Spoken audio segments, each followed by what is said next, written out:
Hello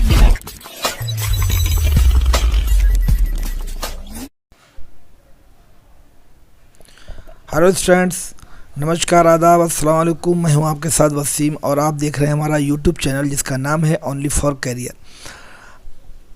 आज मैं आपको क्वेश्चन आंसर बताने जा रहा हूं। चैप्टर का नाम है plants also breathe and feel और राइटर हैं सर J.C. बोस। देखिए, मैंने आपको इससे पहले वाले एक्सप्लेनेशन में सब आपको बताया हुआ है, लेकिन मैं आपको एक बार फिर से बता दूं और हम लोग बहुत ज़िम्मेदारी से इसको पढ़ेंगे। जो पहला आपका पैराग्राफ है वो है it was an in the scientific world, यानी it was an dot dot dot in the scientific world. Paragraph आपके सामने है। मैं इसकी हिंदी आपको थोड़ी सी बता देता हूँ, उसके बाद क्वेश्चन आंसर पे आता हूँ। ये एक ऐसी घटना थी जिसने वैज्ञानिक जगत को ताज्जुब में डाल दिया। इसके विषय में किसी ने ख्वाब में, स्वप्न में भी नहीं सोचा था कि एक इंसान ऐसा भी होगा जो एक अद्भुत इस मशीन को बनाएगा, यंत्र को बनाएगा, और ये मशीन ऐसी होगी जो पौधों की ग्रोथ यानी विकास को मापने के काम में आएगी। और उसने ये भी प्रूव कर दिया, सिद्ध कर दिया कि पौधों के अंदर दिल भी होता है। थोड़ा हंसी आएगी, लेकिन सच्चाई ये है कि पौधों के अंदर दिल जैसी चीज़ यानी कि जो महसूस कर सकते हैं। और इस यंत्र ने ये भी बता दिया कि पौधों के अंदर समझ भी होती है, वो देख भी सकते हैं। वो कैसे पता लगता है? जब उनके पास कोई अजनबी आदमी आता है तो उससे उनको पता लग जाता है। आगे कहते हैं 1900 में, 19वीं शताब्दी यानी 1900 में जब पेरिस के वैज्ञानिक सम्मेलन में आए हुए थे, तो एक क्या बोलते हैं उसको, कॉन्फ्रेंस मीटिंग टाइप की थी वैज्ञानिक की।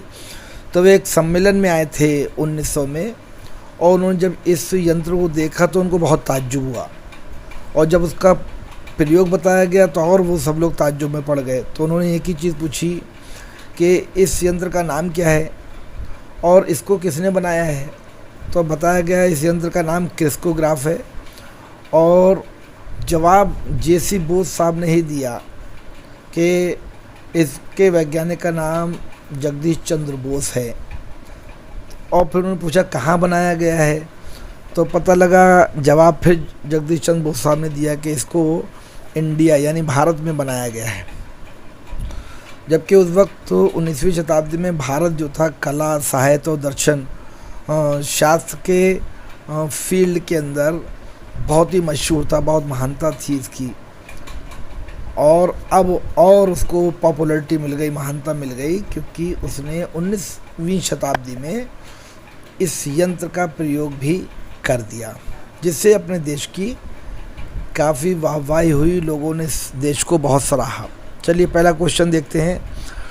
Who was the man who build the unique instrument? कौन व्यक्ति था जिसने इस यंत्र को बनाया? तो सर जगदीश चंद्र बोस ने इस यंत्र को बनाया था, इसलिए वही थे। दूसरा question, what was unique about the instrument? यंत्र के अंदर ख़ास बात क्या थी? तो यंत्र के अंदर ख़ास बात यही थी कि वो पौधों की ग्रोथ के बारे में बताता था।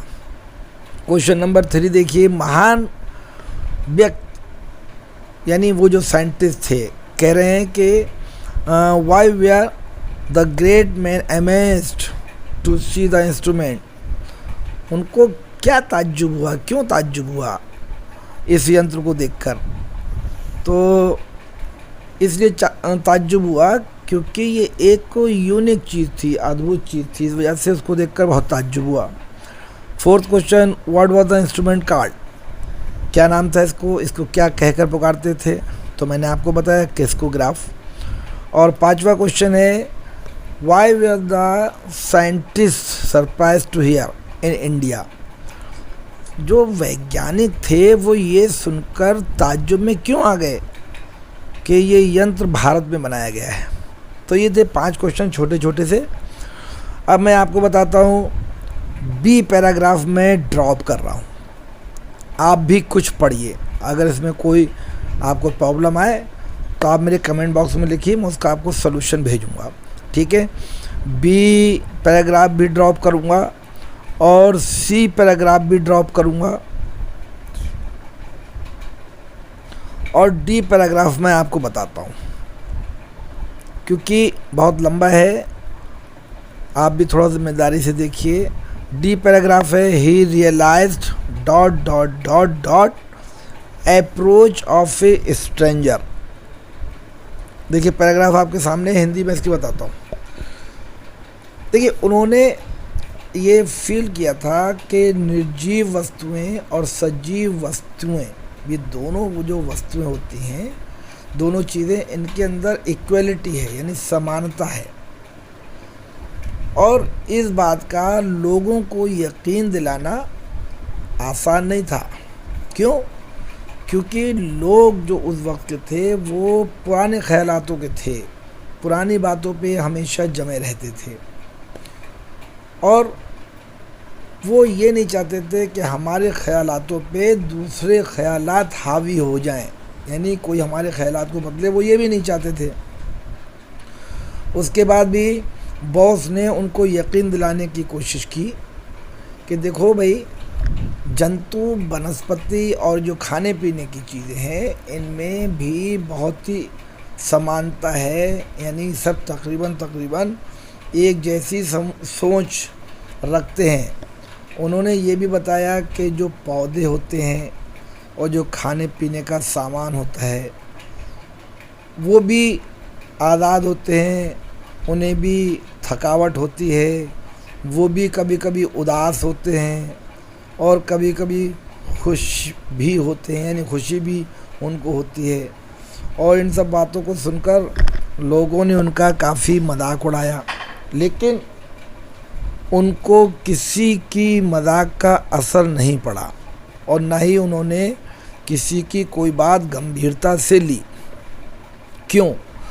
क्योंकि बॉस को अपने ऊपर पूरा यकीन था, विश्वास था कि वो जो कुछ कर रहे हैं सही कर रहे हैं और एक दिन वो इस चीज़ को सिद्ध कर देंगे कि जो कुछ उन्होंने किया था वो बिल्कुल सही था।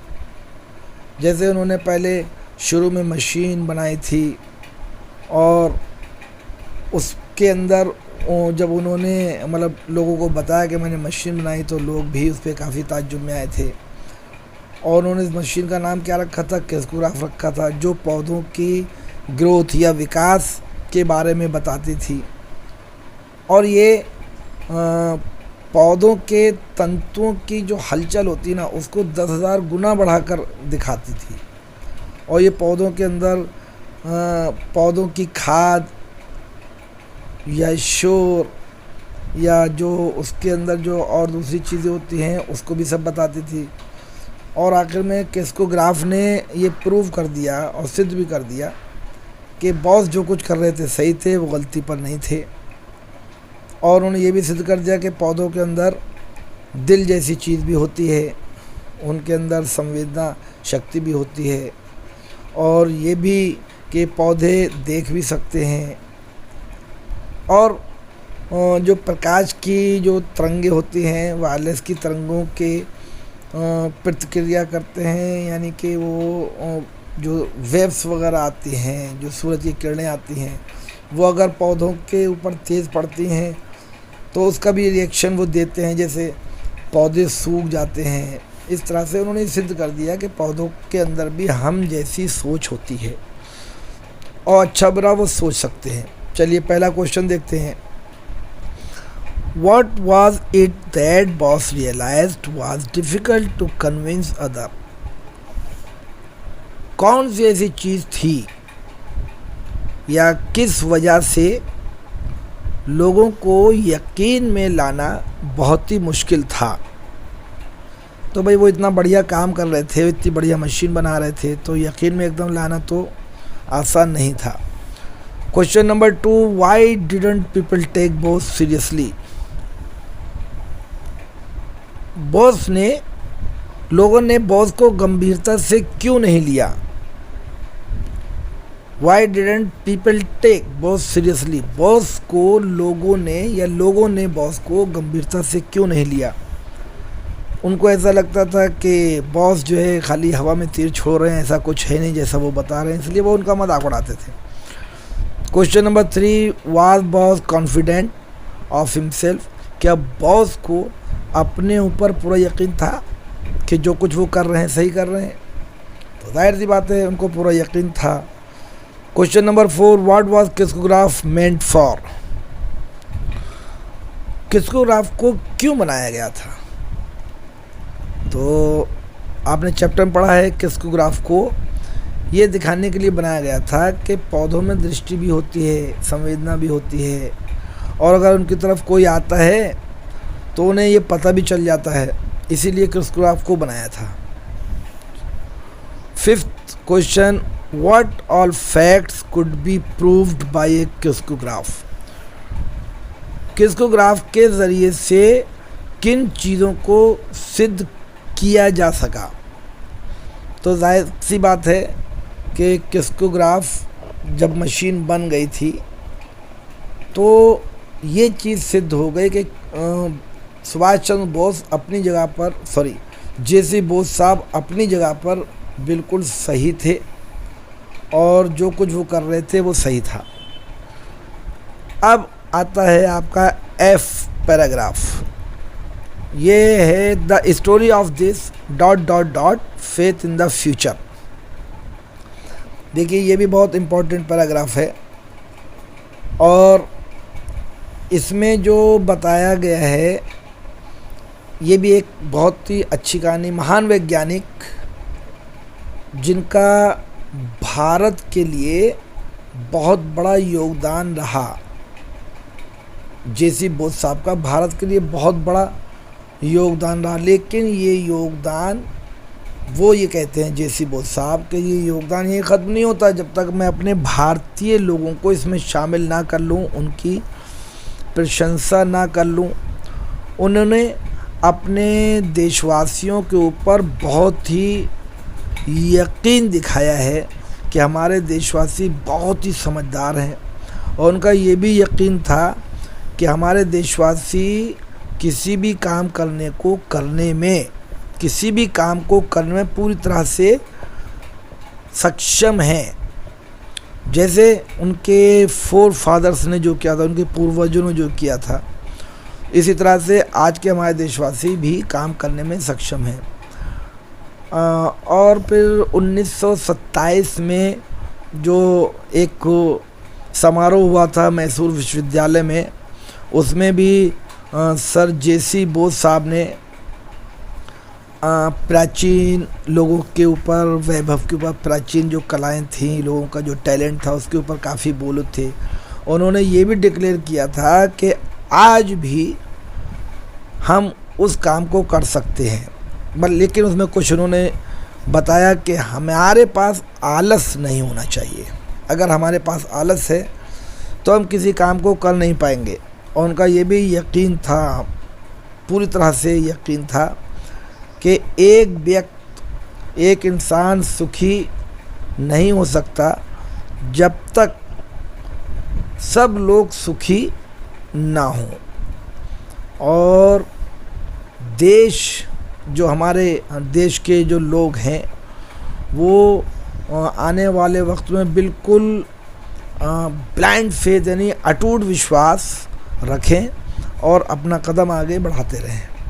अब पहला क्वेश्चन देखिए, how can you say that boss was a patriot. आप कैसे कह सकते हैं कि बॉस बहुत बड़े देश प्रेमी थे। तो भाई उन्होंने देश के लिए इतने बड़े बड़े काम किए, तो देश प्रेमी तो थे ही वो, इसमें कोई दो राय नहीं है। वो सारे लोगों की बहुत फिक्र करते थे। दूसरा question, what was the firm belief of Bose about his countryman. Boss का देशवासियों के लिए या देशवासियों के विषय में क्या यकीन था, किस तरह का यकीन था। तो भाई उनको पूरा विश्वास था, जैसे उनके जो फादर पहले के पूर्वज जो काम करते थे, अच्छा उन्होंने काम किया, आज के हमारे देशवासी भी वैसा काम कर सकते, उनका पूरा विश्वास था। Question number 3, where and what did Bose say about India's glory. Bose ने भारत के वैभव के विषय में कहा और क्या कहा। तो उन्होंने, अभी मैंने बताया, मैसूर विश्वविद्यालय के समारोह में 1927 में जो हुआ था, 1927 में जो हुआ था, उसमें जेसी बोस ने कहा था कि हमारे देशवासी बहुत ही कर्मठ हैं, बहुत मेहनती हैं और वो लोग कोई भी काम कर सकते हैं, शर्त यह है कि हमें थोड़ा सा आलस को दूर करना पड़ेगा। 4th question, what did boss expect from his countryman. Boss अपने देशवासियों से किस तरह की उम्मीद करते थे। तो वो यही उम्मीद करते थे कि भाई जो हम काम करें वो लगन से करें और आने वाले वक्त में हम किसी भी तरह से कामयाब हों, मतलब हमें पीछे मुड़ के बिल्कुल नहीं देखना है। तो यकीन था उनको। चलिए अब अगला देखिए, आता है टॉपिक आपका लॉन्ग आंसर टाइप क्वेश्चंस। ये आप तकरीबन सब पढ़ चुके हैं, लेकिन पहला क्वेश्चन देखिए, what do you understand by crescograph, what was it meant for. आप क्रिस्कोग्राफ के विषय में क्या समझते हैं, ये किस लिए बनाया गया था। तो जाहिर सी बात है, जो क्रिस्कोग्राफ था वो पौधों को नापने के लिए बनाया गया था कि उनके अंदर कितनी ग्रोथ है, कैसे ग्रोथ चल रही है। तो आंसर आपके सामने है। दूसरा क्वेश्चन देखिए, why was people surprise to know that crescograph was invented in India. लोगों को ये जानकर ताज्जुब क्यों हुआ कि क्रिस्कोग्राफ को भारत में बनाया गया है। तो भैया जो 1900 में जेसी बोस ने अपनी मशीन जो क्रिस्कोग्राफ थी जो बनाई थी, और जब उन्होंने वैज्ञानिकों को दिखाया कि ये पौधों की ग्रोथ के बारे में सब बताता है, तो लोगों को बड़ा ताज्जुब हुआ और अंदर खुश भी थे कि चलो ये कितना बढ़िया काम हुआ है, क्योंकि उससे सभी को फ़ायदा होने वाला है। आखिर में उन्होंने उसका यंत्र का नाम पूछा, बताया गया ये क्रिस्कोग्राफ इसका नाम है। पूछा इसके राइटर कौन है, मतलब सॉरी राइटर नहीं, इसको किसने बनाया है। तो पता लगा जगदीश चंद्र बोस ने बनाया है। वो कहाँ के हैं, का भारत के हैं। तो सब लोगों को बड़ा ताज्जुब हुआ वैज्ञानिकों को कि भारत में ऐसे लोग भी हैं जो इस तरह की चीज़ें बना लेते हैं। फिलहाल ये एक अच्छा इन्वेंशन था। क्वेश्चन नंबर 3 देखिए, what evidence do you get from the lesson in support of Bose as a patriot. Bose के देश प्रेमी होने के पक्ष में पार्ट में आपको क्या सबूत मिलते हैं। तो जाहिर सी बात है, बहुत सारे सबूत हैं। उन्होंने एक मशीन बनाई, जगह जगह अपने देशवासियों की उन्होंने तारीफ़ की और उनको फ़िक्र भी बहुत थी कि हमारे देशवासी जो है अच्छा काम करें, जिससे हमारा देश और आगे बढ़े। तो इस तरह की चीज़ें जवाब आपके सामने, यहाँ पढ़ते रहिए उसको। और नेक्स्ट क्वेश्चन देखते हैं, हाउ कैन, बल्कि मैं 4th 5th क्वेश्चन ड्रॉप कर देता हूँ क्योंकि आपके सामने है, आप इसको पढ़ते रहिए। 6 7 भी ड्रॉप कर रहा हूँ मैं, बल्कि मैं आपको लास्ट वाला क्वेश्चन बता देता हूँ। 7th क्वेश्चन है, क्योंकि टाइम इसमें बहुत जाता है जब आपके सामने, लेकिन तब भी बताता हूँ। 7th क्वेश्चन देखिए, discoveries don't come from the faithful followers and the yes man of science. What does the statement mean? Do you agree with the statement? Was Bose real yes man of science? Give reason support of your answer. जो खोजें हैं, discoveries जो हैं, ये पूछ रहे हैं क्या डिस्कवरीज जो हैं वो चापलूसी से या यस सर ये जी हुजूरी जो लोग करते हैं, क्या इस तरह से की जाती हैं? नहीं, इस तरह से डिस्कवरीज कभी नहीं होती हैं। इस बात का मतलब ये है, क्या आप इस बात से सहमत हैं? कि जी हुजूरी करने से या चापलूसी करने से या बटरिंग करने से डिस्कवरीज हो जाती? नहीं, नहीं है। आगे कहते हैं, क्या जेसी बोस साहब ने चापलूसी करके या बटरिंग करके या yes sir yes ma'am yes sir yes ma'am करके इस तरह से करके डिस्कवरीज की थी? आपको अपनी सहमत में कारण बताइए, सहमत भी बताइए अपनी। जो लास्ट वाला जो कह रहा है give reason in support of your answer, आप जवाब जो दीजिए रीज़न के साथ में दीजिए।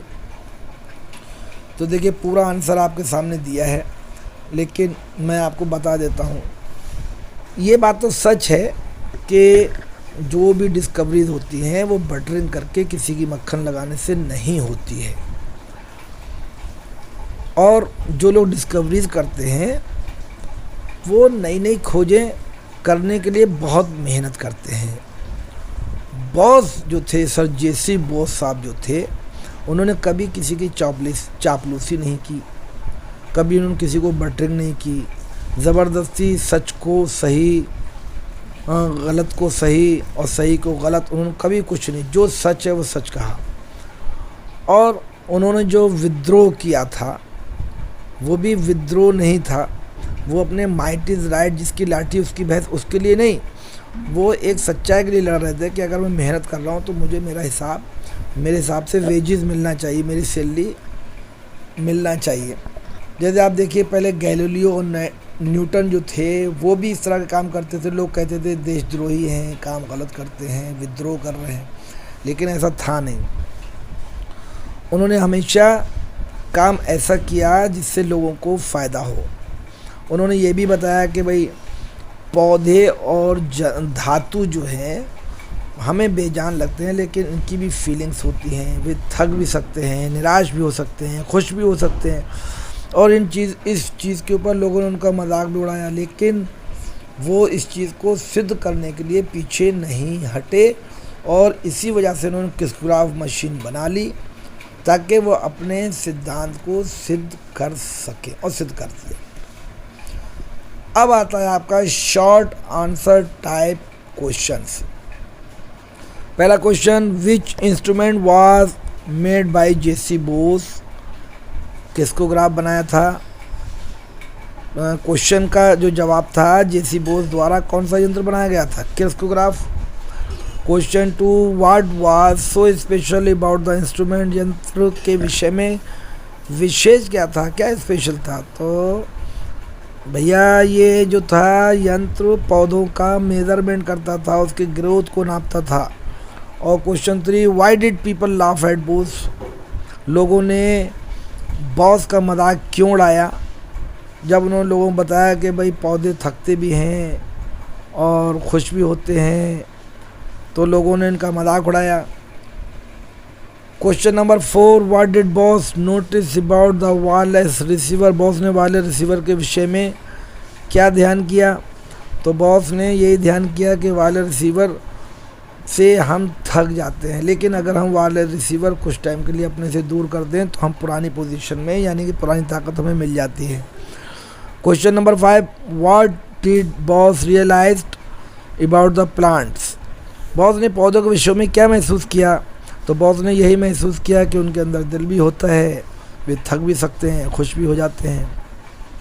Next question, why did Bose refuse to accept the salary, उन्होंने सैलरी लेने के लिए मना क्यों कर दिया, वेतन लेने के लिए? तो भैया उन्होंने इसलिए मना कर दिया कि मैं पूरी मेहनत करता हूँ लोगों की तरह से, इस वजह से मुझे सैलरी भी नहीं मिलती है, इसलिए उन्होंने मना कर दिया। लेकिन वो अपने रूल्स, जो उनके अपने सिद्धांत थे, उसको बिल्कुल छोड़ने वाले नहीं थे। तो इस तरह से क्वेश्चन नंबर 7, 8, 9, 10, 11, ये 4-5 छोटे छोटे क्वेश्चन हैं, ये मैं आपको छोड़ रहा हूँ। और मैं आपको लास्ट क्वेश्चन बताता हूँ 12 नंबर का। What did people believe till the end of middle age, मतलब मध्यकाल के अंत तक लोगों का क्या विश्वास था, क्या यकीन था? तो भैया लोगों का यही यकीन था कि विश्वास था कि भगवान ने प्रत्येक वस्तु या मनुष्य या पत्थर या चट्टान को बनाया है, और इनका स्थान और एक उद्देश्य है, इनका एक मकसद है, कोई भी चीज़ बेकार नहीं है। चलिए आते हैं अब वोकैबुलरी के ऊपर। देखिए इसमें दिया है मैचिंग वर्ड दिए हैं, फर्स्ट और सेकंड दिए हैं। पहला है ड्रामेटिक, दूसरा है यूनिक, तीसरा है विक्टोरियस, अनड्रीम्ड, रिबेल, कन्विंस। तो मैचिंग वर्ड के मैंने आंसर भी नीचे दिए हैं, आप इसको देख लीजिएगा, बहुत इम्पोर्टेंट है। और उसके बाद देखिए next cheese, use the given group of words in your on sentence. देखिए इस चीज़ में ध्यान दीजिएगा, ये मैंने अपने हिसाब से यूज़ किया है, आप इस वर्ड को जैसे चाहें वैसे यूज़ कर लीजिए, लेकिन सही होना चाहिए। जैसे टू टेक इट क्वाइटली, यानी चुपचाप स्वीकार कर लेना, मान लेना, इसका मतलब होता है चुपचाप मान लेना। मैंने इसका यूज़ किया है, discriminatory practices can not be taken quietly in a democracy. तो ये मैंने यूज़ किया है, लेकिन आप अपने हिसाब से इसको यूज़ कर सकते हैं। दूसरा जो है मैं मतलब बता देता हूँ, टू गिव अप, इसका मतलब होता है छोड़ना, यानी डोंट गिव अप, जो मैंने यूज़ किया है, don't give up on life's little pleasure, छोटी छोटी उम्मीदों को छोड़िए मत, छोटी छोटी खुशियों को छोड़िए मत। होल्ड ऑन का मतलब इंतज़ार करना, और अनडाइंग होप का मतलब अटूट उम्मीदें, यानी कि जिसको आप सोच नहीं सकते उस तरह की उम्मीदें। और फिफ्थ, अ ग्रेट डील, बहुत ज़्यादा मात्रा में। और सिक्स आता है गेट बैक, यानी वापस लौटना। ठीक है, अब लास्ट आपका आता है सी कॉलम। सी जो दिया है, गिव द एंटोनियम्स। एंटोनियम्स का मतलब होता है अपोजिट वर्ड। जैसे पहला है यूनिक, दूसरा है विक्ट्री, तीसरा कैपेबल, चौथा फेथ, पांचवा रिफ्यूज़ और छठा प्रोग्रेस। तो यूनिक, अब आंसर दिया पहले का यूनिक यानी ऑर्डिनरी, दूसरे का विक्ट्री यानी डिफीट, तीसरे का कैपेबल, इनकैपेबल। तो ये 6 के मैंने इसमें जवाब भी दिए हैं। तो यहाँ पर आपका ये चैप्टर हो जाता है ख़त्म। अगर आपको ये सारी चीज़ें अच्छी लगी, समझ में आई, आपको पसंद आया, तो आप प्लीज़ मुझे सब्सक्राइब करना मत भूलिए, लाइक करना मत भूलिए, शेयर करना मत भूलिए, और कमेंट्स तो ज़रूर ही कीजिए। और अगला वीडियो आप हमारा ज़रूर देखिए, क्योंकि अगला वीडियो जो होगा वो हमारा रूल्स ऑफ द रोड का होगा, और उसके क्वेश्चन आंसर मैं आपको बताऊंगा। मैं स्टेप वाइज आपको लेकर चल रहा हूँ, मुझे पूरा भरोसा है आपको पसंद आया होगा। इसी के साथ दीजिए वसीम को इजाज़त। Thank you so much.